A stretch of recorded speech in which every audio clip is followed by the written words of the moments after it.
बिस्मिल्लाहिर्रहमानिर्रहीम। अस्सलाम वालेकुम अज़ीज़ तलबा। आज हमारा ये उर्दू का लेक्चर नंबर 4 है। इसमें हम तशरीह के हवाले से देखेंगे, मश्क देखेंगे और उसके साथ साथ थोड़ा सा क़वाइद व इंशा का काम होगा। मिर्ज़ा मोहम्मद सईद की बात हो रही है। मिर्ज़ा मोहम्मद सईद जो हैं इस सदी के आगाज़ में लाहौर के गवर्नमेंट कॉलेज में तालीम हासिल की।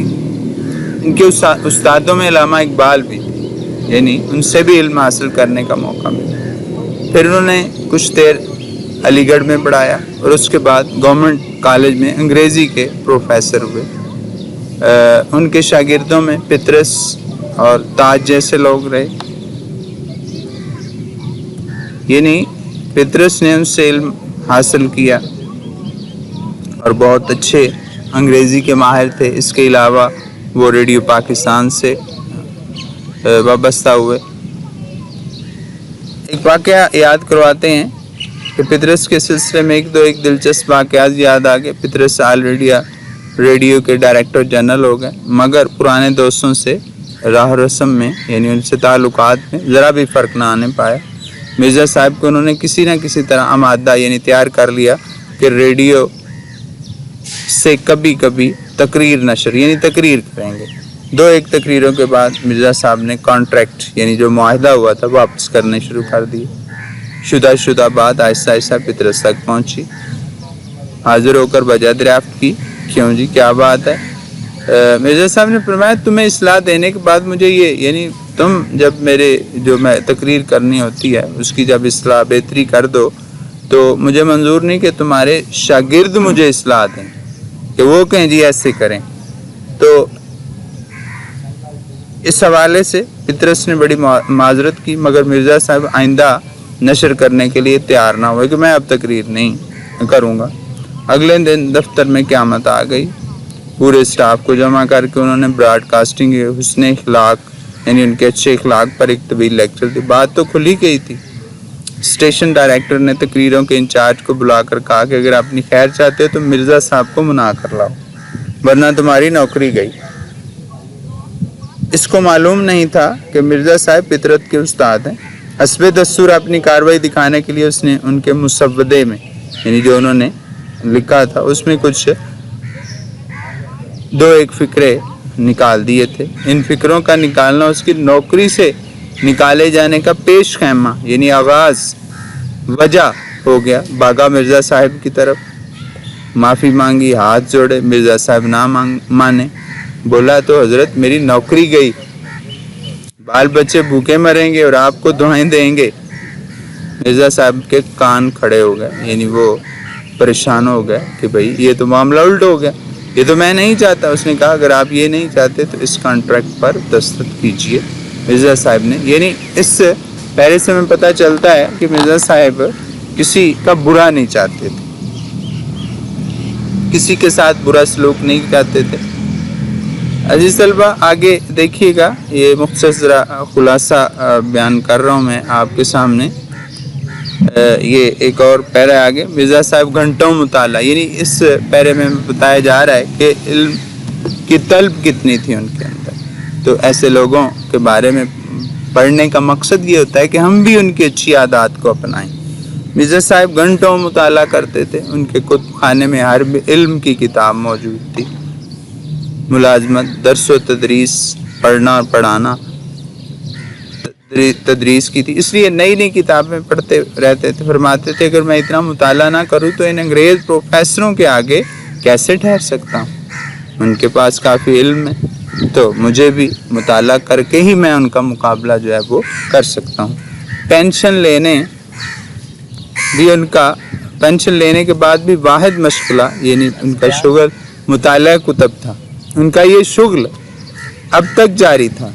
पेंशन का बड़ा हिस्सा किताबें खरीदने में सर्फ खर्च कर देते थे। यानी आगे बयान किया जा रहा है कि उनकी ज़िंदगी बिल्कुल सादा थी। ऐसे नहीं था कि वो बड़ा ठाट बाट में रहना पसंद करते थे, खेल तमाशे, ऐसी कोई चीज़ उनकी ज़िंदगी में शामिल नहीं थी। तो मुख्तलिफ ادوار میں انہوں نے ہر طرح کا دور دیکھا لیکن اپنی زندگی میں سادگی رکھی۔ بڑے خوبصورت جوان تھے، رنگ صاف ستھرا تھا، روشن آنکھیں تھیں، مونچھیں کترواں تھیں، ان کے دانت ٹوٹے ہوئے تھے لیکن جب ہنستے تھے تو وہ برے نہیں لگتے تھے۔ موت برحق ہے، مرنا سب کو ہے، مگر مرنے میں فرق ہوتا ہے۔ مرزا صاحب نے خاصی عمر پائی مگر ان کی وفات کا صدمہ اس لیے زیادہ ہے کہ ایسے قابل، ایسے شریف، ایسے وزادار لوگ زمانہ میں پیدا نہیں ہوتے جس طرح کے وہ ایک اچھے اور عادات و اطوار والے اور پرانی رسم و رواج کا خیال رکھنے والے تھے۔ افسوس کہ مرزا محمد سعید اب وہاں ہیں جہاں ہماری نیک آرزویں رہتی ہیں۔ ایسی جامع العلوم یعنی علوم سے بری ہوئی ہستی سے معروم ہونے کا ہمیں جتنا بھی کم ہو سکتا ہے کم ہے۔ اب کہاں لوگ اس طبیعت کے۔ عزیز طلبہ، یہ ذرا دیکھیے گا، اس کے مشق میں مختصر سوال و جواب ہیں۔ پہلا سوال ہے، مرزا محمد سعید کس لیے لکھتے تھے؟ مرزا محمد سعید ذاتی تسکین کے لیے لکھتے تھے، انہیں کام کرنا ہوتا تھا اس لیے کرتے تھے۔ لاہور کے پبلشروں کے ساتھ کیسا سلوک تھا؟ مرزا صاحب انہیں پسند نہیں کرتے تھے۔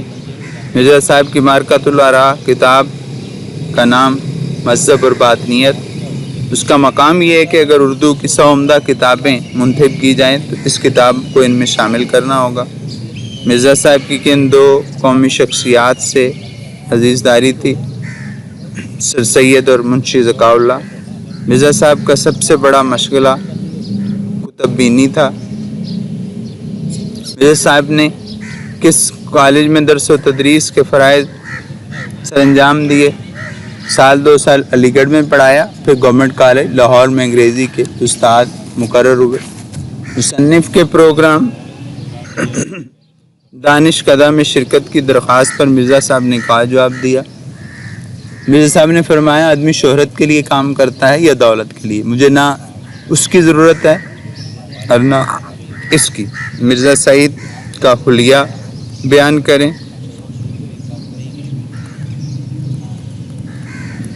حلیے میں دیکھیے گا، اکہرا ڈیل، اجلا رنگ، کشادہ پیشانی، گھنی بوؤں کے سائے میں بڑی بڑی روشن آنکھیں، رخساروں کی ہڈیاں ابری ہوئی، کترواں مونچھیں، ہنستے تو سامنے کے 2-4 دانت ٹوٹے ہوئے نظر آ جاتے مگر برے نہ لگتے تھے، داڑھی منڈی ہوئی، دان پان آدمی تھے۔ مرزا صاحب کے دونوں ناولوں کے نام لکھیے گا، یاسمین اور خواب ہستی۔ اگلا سوال ہے، پطرس بخاری سے مرزا صاحب کے تعلقات۔ پطرس نے مرزا صاحب سے اکتساب علم یعنی علم حاصل کیا۔ بعد میں پطرس خود انگریزی کے پروفیسر ہو گئے تھے مگر اپنی غیر معمولی قابلیت اور ذہانت کے باوجود مرزا صاحب کی علمیت کے آگے اپنے آپ کو ہیچ سمجھتے تھے۔ عالم کی موت ہوتی ہے، جملے کا مفہوم دیکھیے گا، عالم اور فاضل کی وفات ایک عہد کی موت ہوتی ہے، اس سے پورا عہد متاثر ہوتا ہے۔ عزیز طلبہ، اب آگے آپ اس کے MCQs دیکھیے گا۔ اس وقت مرزا محمد سعید کس ادیب کی تحریر ہے؟ یہ شاہد احمد دہلوی۔ مرزا محمد سعید کی عزیزداری، یہ پیچھے سوال جواب میں بھی آپ کر چکے ہیں، ان کی عزیزداری سر سید احمد خان کے بقول انسان کس کے لیے کام کرتا ہے؟ شہرت اور دولت کے لیے۔ مرزا محمد سعید نے گورنمنٹ کالج لاہور سے کون سی سند لی؟ MA انگریزی ادب کی۔ محمود نظامی کے مقالے کے بعد مرزا محمد سعید پر کس نے تنقید کی؟ فیض احمد فیض نے۔ پروگرام دانش کدہ میں کتنے دانشور بلائے جاتے تھے؟ 4 دانشور۔ مرزا سعید صاحب پینشن کا بڑا حصہ صرف کر دیتے تھے اس پر؟ جی، کتابوں پر۔